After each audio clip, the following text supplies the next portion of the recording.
if you're a fan of only WWE, then you're not a professional wrestling fan. And so I've seen this has caused a polarizing kind of feel throughout the entire internet. It's kind of inside of our Discord. There's various different takes, and I don't want to shit on anybody's opinion because anybody's opinion is their opinion, but I'm going to clear up why I believe and why I stay steadfast in my belief that this is a bad faith argument. When you make this argument that if you're only a fan of WWE, then you're not a fan of professional wrestling. To me, this comes off as major gatekeeping vibes because I hate conversations and I hate when people take a stance where the counterpoint is not a two-way street. So what you're saying is, if I'm not a fan of all wrestling, I don't get to be a wrestling fan. And what I'm saying is, if you're a fan of just AEW, you're still a wrestling fan. If you're still a fan of New Japan, if you're just a fan of New Japan Pro Wrestling, you're still a pro wrestling fan. I'm making the argument that there is a large group of people who only want to watch the curated best of what there is. And that they can measure the best as the most money, like the company that makes the most money, the company that has the biggest TV deals, whatever that metric is. But we can't get into these arguments of semantics. WWE is the top of the mountain. Like this is not in contingency. This is not in question. WWE is the top of the mountain. How you want to disperse everything else after WWE is fine, but WWE is, if we're going across the major sports, nobody disagrees NBA is the top. Nobody disagrees that NFL is the top. Nobody disagrees that NHL is the top. So nobody should disagree that WWE is the top. And then you get into this argument of like, if you don't watch the subgenres of each of these sports, then you're not a real fan.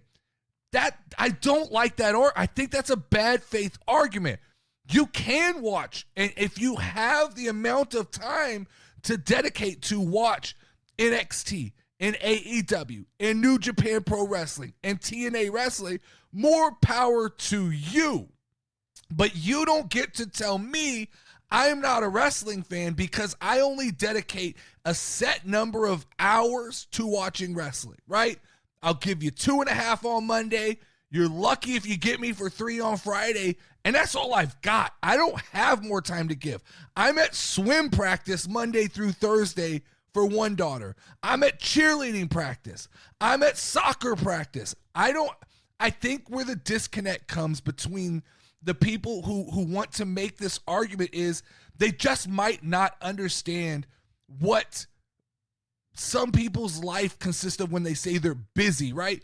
I own 3 businesses. So I have to wake up, I assess all of those problems, I work that. I run a content creation company. I have to assess those problems and handle those problems. When 5 o'clock comes, I become the ultimate dad, and I'm at swimming practice, I'm at gymnastics practice, I'm at cheerleading, I'm at soccer. So I have a very limited time to sit down and watch something.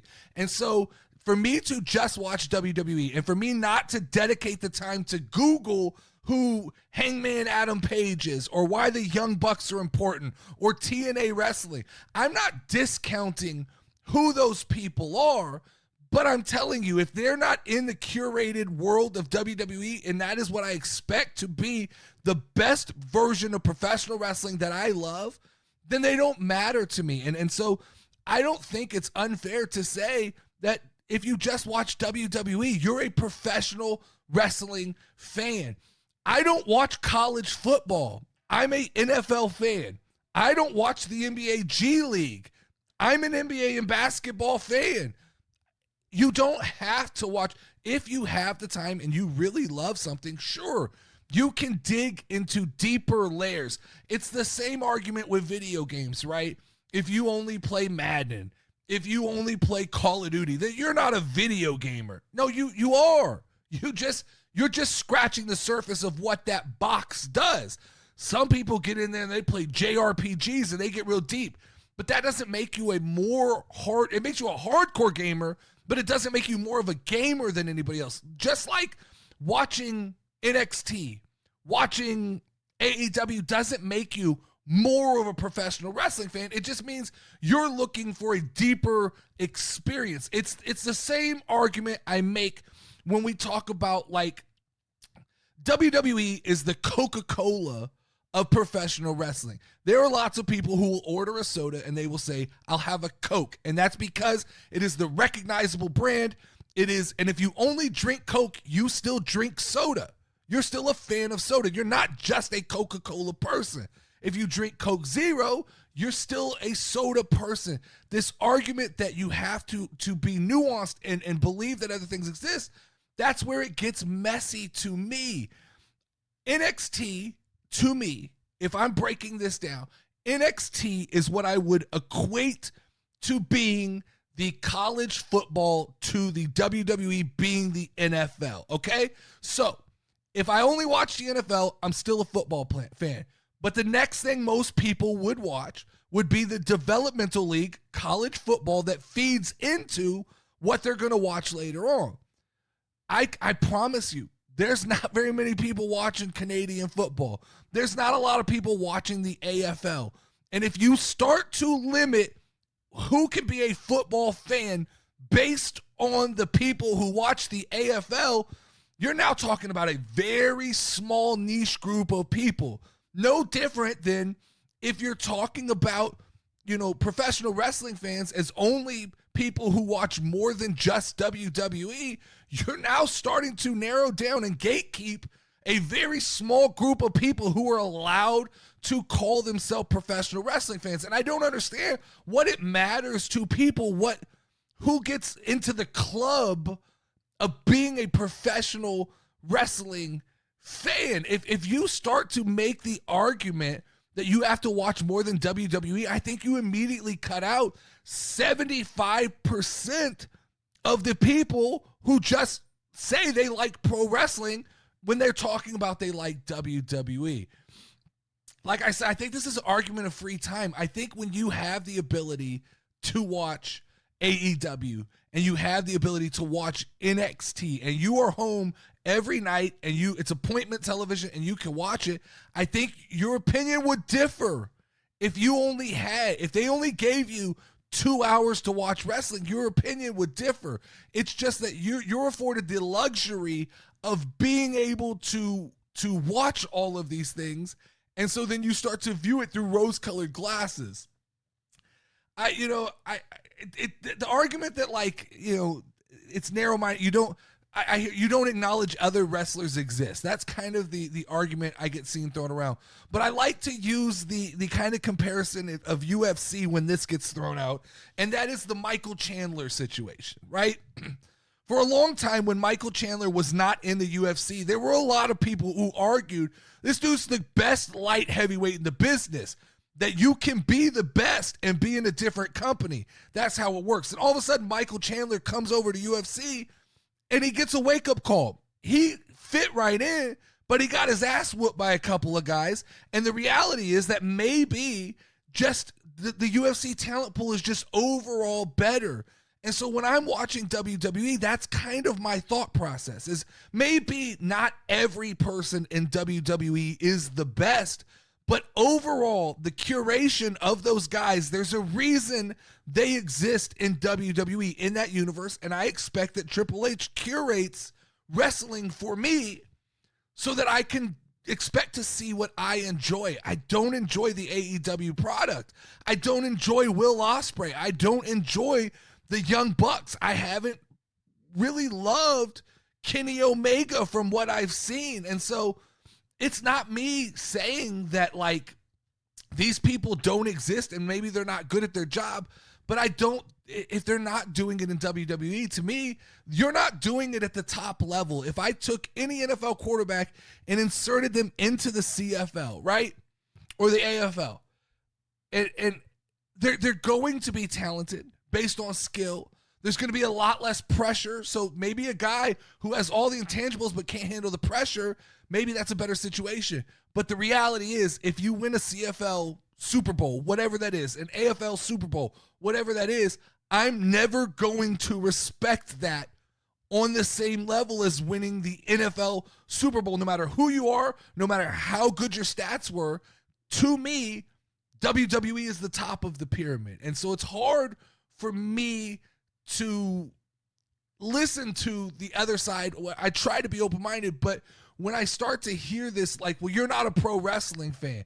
Well, to me, that's gatekeeping. You're gatekeeping the ability to be a pro wrestling fan because I only want to watch, and I know this pisses some sports fans off as well, but I'm telling you, this is the reality of the situation is there are people who are I'm only going to watch the NBA.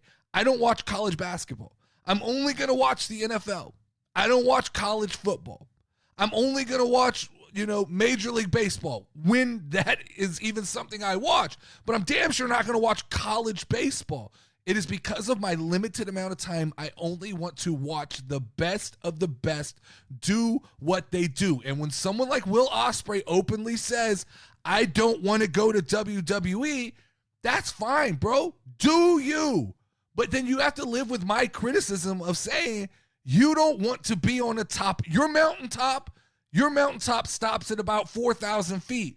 The WWE mountaintop's at 10,000 feet. So even if Will Ospreay reaches the top of AEW, 4,000 feet is as high as he could get. That's the argument that I'm making. I'm making the argument that if you watch any form, you watch micro wrestling, you're a fan of pro wrestling. I'm not trying to gatekeep. You play Nintendo Switch, you're a video game person, right? If you only watch the special teams in NFL, you're still a football fan. That's the argument I'm making is we got to quit gatekeeping this individual right to what makes you a fan and what qualifies you. I can't stand this idea of like what qualifies you to speak on professional wrestling. I get the argument all the time in the comment section, and it goes one of two ways, right? It goes one, they go, if you're talking about wrestling, you're not a casual wrestling fan. If you don't think I'm a casual wrestling fan, then why are you gatekeeping me from being a pro wrestling fan, right? And if you do think, the other argument is, well, if you're a casual wrestling fan, you shouldn't be talking about wrestling. Why can't I talk about wrestling from the casual wrestling perspective? That doesn't make sense to me, that we have to gatekeep and we have to have a certain level of knowledge, and that's just so dangerous that you believe every person that talks about something needs to talk about it from the exact same point of view and the exact same amount of knowledge. Like, I'm speaking about wrestling as a casual wrestling watcher. I make that clear in everything I say. When I talk about, I've laid out, like, maybe I need to create a term sheet with definitions for what I speak about, right? Because here's what a casual wrestling fan is. A casual wrestling fan is somebody with limited time to watch wrestling who is not so heavily invested that it affects the rest of their day. When I turn off wrestling, I don't think about it again until I get on a microphone to talk about it. It's not affecting me when I leave the house. I don't sit and read the news all day. Like, I just talk and document my wrestling watching experience. When I talk about an IWC member, I'm not talking about somebody who's on the internet. I know that's what the literal definition of the word IWC is, but we've reclaimed that word to mean more of the toxic wrestling community. It's just not as fun to say, and it doesn't trigger as many people. But the toxic wrestling community is that group of people who live and die, who can't understand the business side of wrestling, who think wrestling only exists with what happens inside the four corners of the ring. That's we got to start, when I talk about a successful pro wrestler, the definition I'm talking about is every aspect of the business I treat equally. I don't place more weight on the flips you can do. In fact, I probably place the least amount of respect on the Circus Soleil shit. I think it's more intriguing that you can tell a story, that you could cut a promo. I've said it over and over again. Give me a guy who can cut a promo and wrestle at 50% of everybody else, and he can still be a star. But a guy who can wrestle at 100% and only cut a promo at 50%, he's never going to get over, because the bulk of wrestling fans, I will repeat this over and over again, that 80%, the casual fan base, the grandmas, the little kids, the businessmen, the lawyers who just buy tickets to show up and watch wrestling, They give a fuck about the theatrics, the story, the over the top, the pyro, the lights. They don't give a shit. They don't even really know. A lot of people are too drunk to know what's going on in the ring, but they can understand the visual cues. They can understand the talking and the talking shit. And they can understand when the bad guy talks shit about their city, and that gives them a visceral reaction. That's what I'm talking about when I talk about a pro wrestler. So when I say something like, the latest thing I did that pissed people off was I said Dominic Mysterio is a better pro wrestler than Will Osprey. And people lost their fucking mind because they're so narrow-minded in this idea that they have to hear it the way they want to hear it. And that is that I'm saying Dominic Mysterio is better in the ring when it comes to X's and O's than Will Osprey. It's not what I'm saying. I'm saying Dominic has the whole thing figured out. And in the long run, having that whole thing figured out is going to be far more beneficial to Dominic Mysterio than Will Ospreay's ability to do the same Circus Soleil shit week after week after week. Dominic Mysterio is constantly evolving. He's constantly getting better. Somebody who I was extremely critical on very early is now become, I don't have a problem eating my words and saying I was so wrong on Dominic Mysterio. Because to see the level of intelligence that this dude has, Dominic Mysterio's not thinking in the same fucking atmosphere as a Will Ospreay. And now, let's be fair. Dominic Mysterio's dad is one of the greatest of all time. So all this says is that Dominic Mysterio is not a Nepo baby. He actually put the fucking hard work in, and he listened and paid attention when all these other people were talking. He absorbed that knowledge. But the reality is, it seems to me, as a casual wrestling fan from the outside, that CM Punk tried to instill some of this knowledge on the AEW wrestlers, and they told him to fuck off and leave. And so it seems to me, a Dominic Mysterio is absorbing all of this information, and that's the difference. And that's why, to me, Dominic Mysterio is a better all-around professional wrestler